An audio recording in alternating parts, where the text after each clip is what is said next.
think there isn't a parent in the world who hasn't made mistakes, and I'm sure I've made huge numbers and continue to do so.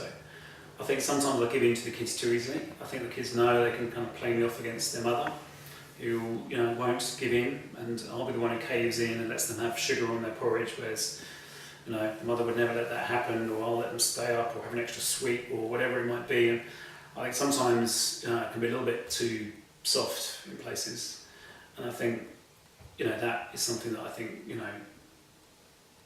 need to be a strong role model.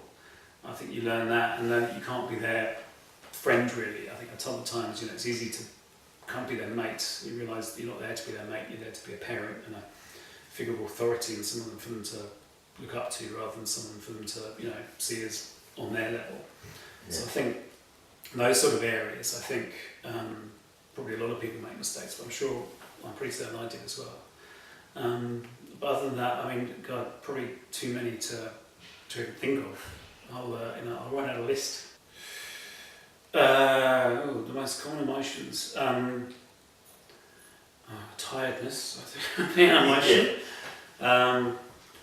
I think, I don't know, as I said, I think as your kids get older, you are not as fearful, you're not as panicky about things, you're more relaxed about being a dad, and you've kind of seen everything, or so you think, so that you're not, I think that is an emotion you go through, being a little bit more calm.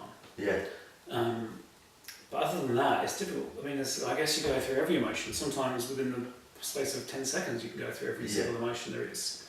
And you just, you take every day as it comes and hope there's not going to be a huge shock or surprise or disappointment that you're going to have to deal with or, come to terms with. But generally, I think, all dads go through the same emotions. Yeah.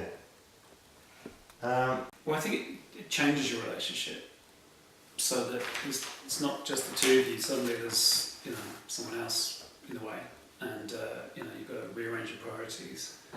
And kids bind you together more than anything else, more than marriage or more than anything. It's something that, it's a commitment, that's there for life, and it kind of changes your relationship in that way. But on the other hand, it brings you such joys and such surprises and such, such laughter that it just, it's an amazing experience. And I can see how couples would fight or go through tough times when they've got very young kids, because it is full on, it is really hard, and people don't realise it until it happens. But I think once you get through the particularly younger years, when you're losing sleep, and it's just, you've got to do everything, you've got to dress them, you've got to, do every single thing for them. Once you get past that, then it becomes a little bit easier. For us, one of the big breakthroughs was when the eldest one learned to turn the TV on his own. So at least in the morning he'd get up and turn the TV on. Like, we can relax now. There was another breakthrough when they managed to make breakfast themselves. So you think, yes, that's one nice thing for us to do in the mornings, and get dressed themselves, which is a big step, because obviously getting dressed is not something they want to do. So at each one of these moments, you realise that's one less thing for you to do. That's one more minute, more of a lying in bed to read the paper or have a cup of tea, and it goes on. And because kids, get up at 5, 6 in the morning, whatever the day is, and they don't think, they wonder why on earth you'd want to lie in. So they wouldn't think anything of, coming up to you and saying, where's the remote control? It's like, wait, it's 4:30 a.m. Yeah.